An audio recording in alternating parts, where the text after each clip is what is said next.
The story began as Sal Cooper, exhausted from a grueling battle, leaned on his sword and sank to the ground. A single coin slipped from his grasp and clattered onto the stone floor, a hollow echo in the silence. Alan, the new head of the Cooper clan, stepped forward and addressed Sal with cold finality. He accused him of betraying his family, of consorting with enemies in pursuit of his own ambitions. In the name of the Cooper clan, Alan condemned him to immediate execution. Rage seared through Sal, and he clenched his teeth, his body coiled like a spring. In a final, desperate surge, he launched himself toward Alan, but he froze, breath caught in his throat, as a blade pierced his chest. He looked down at the weapon protruding from his body, his life's work flashing before his eyes. He had dedicated himself to serving this family. Was this truly the end? More blades struck him, tearing through muscle and bone, each thrust an emblem of betrayal. With his last breath, Sal managed to scream a curse. If the afterlife existed, he would drag his family there in pieces. Darkness closed in, but as it did, he opened his eyes sharply, finding himself lying on a hay bed in a dimly lit room. He blinked, trying to focus on the shadowed figure that loomed behind the curtain. As his senses returned, icy water splashed over him, jolting him upright. A woman stood before him, ordering him to get up quickly as they would soon come for him. Frowning in confusion, he stared up at her and received a sharp slap to the face. She snapped at him for looking at her insolently, calling him a little bastard. The blow sent him sprawling, his gaze catching his reflection in a nearby puddle. A smile crept across his face as recognition dawned. It seemed he had returned to a time long past. He was 3 years old again. A malicious gleam shone in his eyes as he clenched his small fists, realizing he had been reborn. In his past life, Sal had been a shadow of the Cooper family, one of those trained since childhood to carry out the clan's darkest deeds. These shadows were raised with brutal training in murder, arson, and espionage, and in exchange, they were promised wealth and glory. But as the illegitimate son of the Cooper clan, Sal had always sought to prove himself worthy, compensating for his lack of natural talent with unyielding determination. His family never appreciated him, yet he volunteered to be sent to war, taking orders without question. He chopped down enemies in ravaged cities, and after years of bloodshed, he finally secured victory for the Cooper clan. He had expected recognition, maybe even the honor that he had so desperately earned. Instead, he found only betrayal. Before executing him, Alan had revealed the truth about the shadows. They had been bound by a spell cast on the day they became shadows, one that transferred their powers to the head of their family and diverted his wounds to them. Wealth and glory had been nothing but hollow promises, fairy tales to keep them loyal. The revelation filled Sal with a fury he had never known. Betrayed and broken, he swung his sword one last time, gathering his remaining energy as blood magic crackled around him. Now, in his new life, he understood his chance had arrived. This time, he would change his fate. No longer a pawn, he would rewrite his future in his own hand and reclaim his place in the Cooper clan, even if it meant tearing it apart. Sal Cooper's second chance at life had given him a determination he hadn't known in his previous existence. In the moments before his death, he had managed to reverse the Shadow Oath, reclaiming all the power that Alan had taken from him, though it hadn't saved him from death itself. Now, reborn, he would not repeat the mistakes that led to his betrayal. His stomach growled loudly, reminding him of his hunger as if he hadn't eaten in days. He eyed a small mouse in the hay, a sinister glint in his gaze as he considered the creature. In his past life, mice had been a battlefield delicacy, leagues above anything else they had managed to scavenge. Just as he was about to catch the mouse, the room's curtain was pulled aside, and 2 men entered.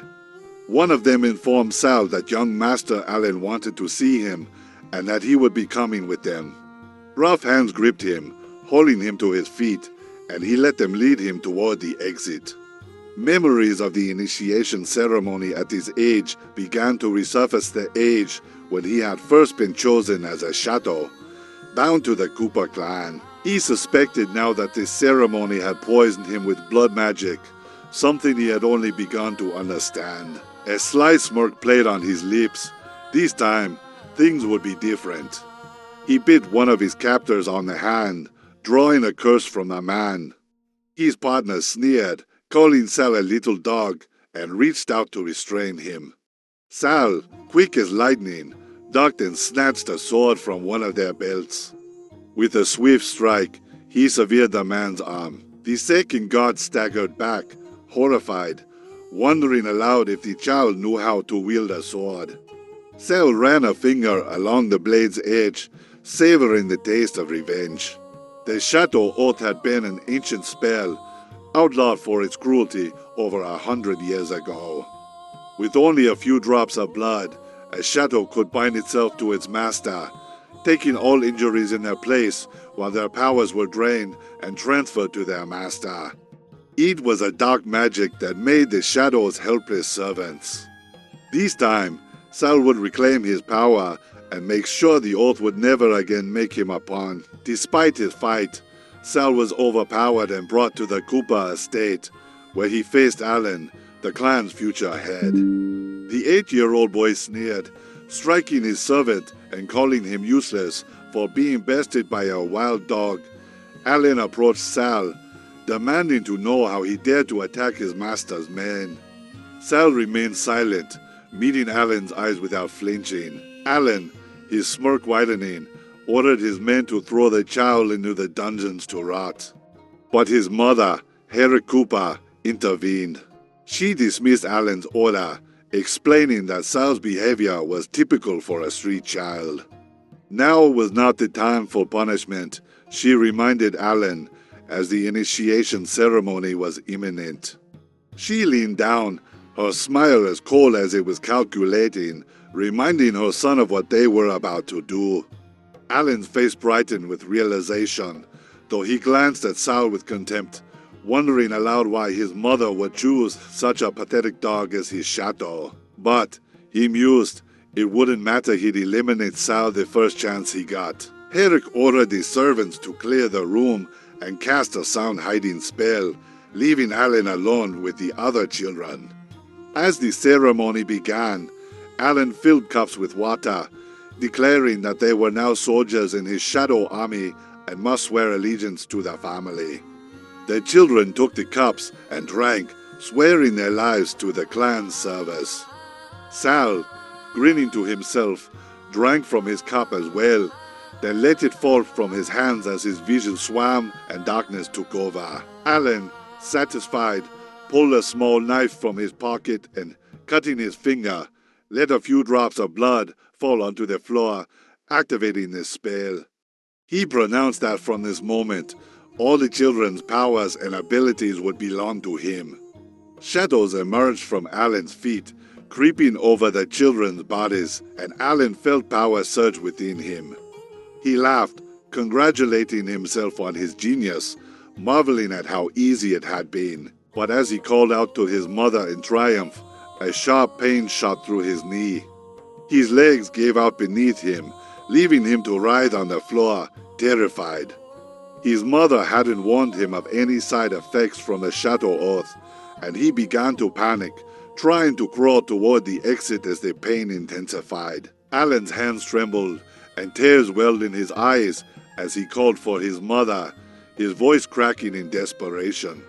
Sal, standing behind him with a cold smile, looked on with amusement. "You're really nothing more than a coward," Sal taunted, his voice echoing in the silence. "Hiding behind your mother's skirt." Even now, he tilted his head, mocking him.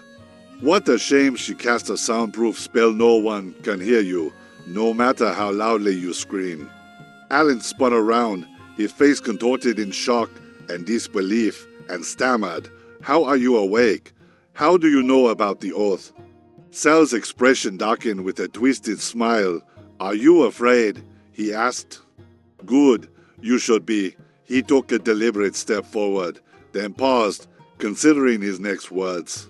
"If I told you I could undo your precious oath," he sneered, "how would that make you feel?" Alan's gaze darted nervously to the blade in Sal's hand as Sal lifted it, slamming the tip into the floor with a sudden surge of energy. Alan shrieked, clutching his chest, feeling as if his heart were being torn apart. He gasped, "W, what are you doing? Stop this."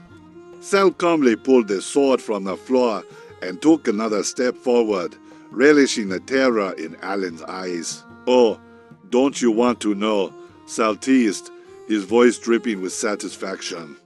In his last life, he had been forced to die to reclaim the strength that had been stolen from him, but this time he would settle the score. Raising his sword, he murmured, "An eye for an eye," and swung. A brief, blood-chilling scream filled the room before all went silent. Outside, one of the servants rushed to Herrick Cooper, his voice shaking as he informed her, "Madam, the spell has been broken." Herrick's face pale, and she immediately turned back toward the room, calling out for her son in alarm. That night, as silence cloaked the estate, Herrick sat at Alan's bedside, watching over him as he lay unconscious. Doug, the butler, reassured her, "The young master is fine, just slightly exhausted from using strong magic."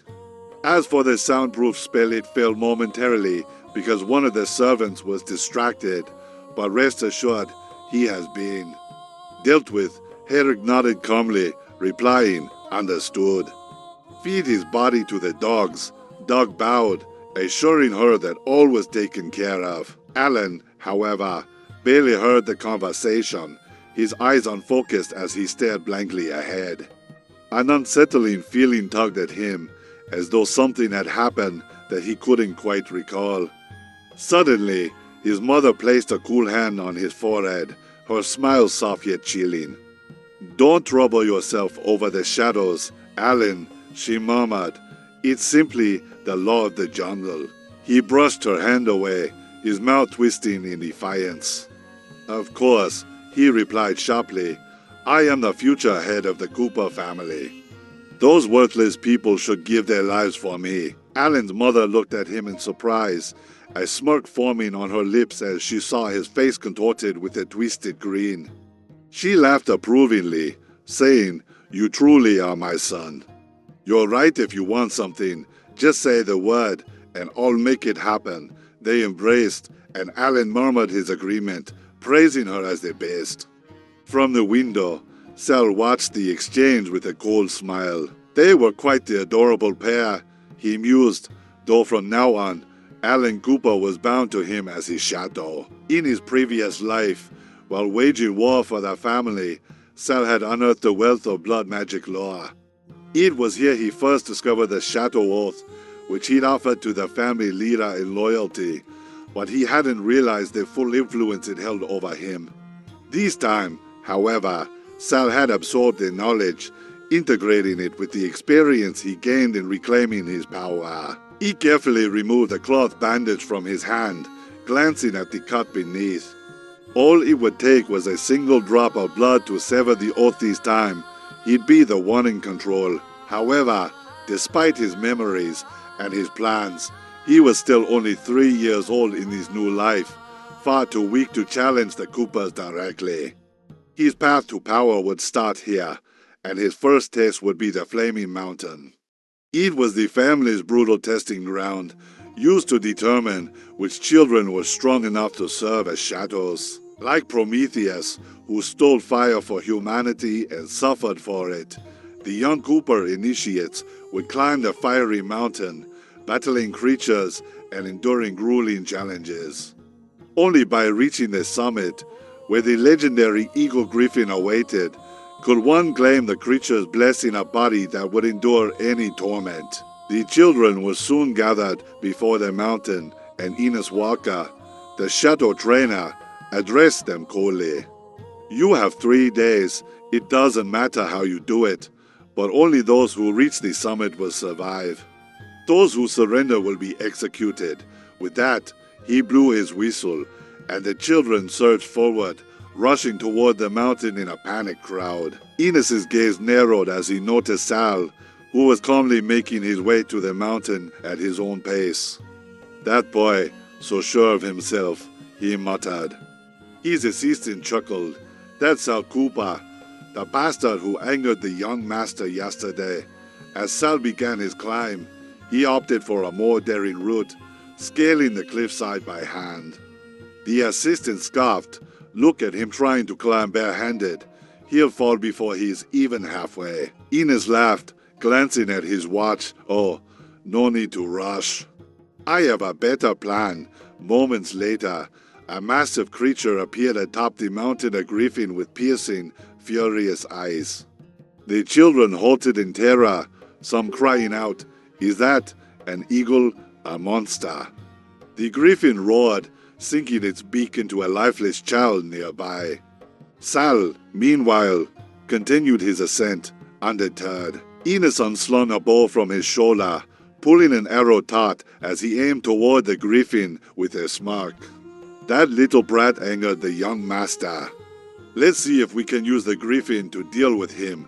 He released the arrow, sending it whistling past the griffin's head, narrowly missing. The griffin, furious, turned toward Sal and bellowed, "Who dares provoke me?" Sal pulled himself onto the ledge and met the griffin's gaze. It charged him, snapping its beak, but Sal dodged with a confident grin. He'd faced this before in his past life and knew the only way to earn the griffin's blessing. With a surge of resolve, he leapt onto the creature's back, unsheathing his sword and aiming the tip downwards. He tightened his grip, thinking, "This time, I will tame you, beast."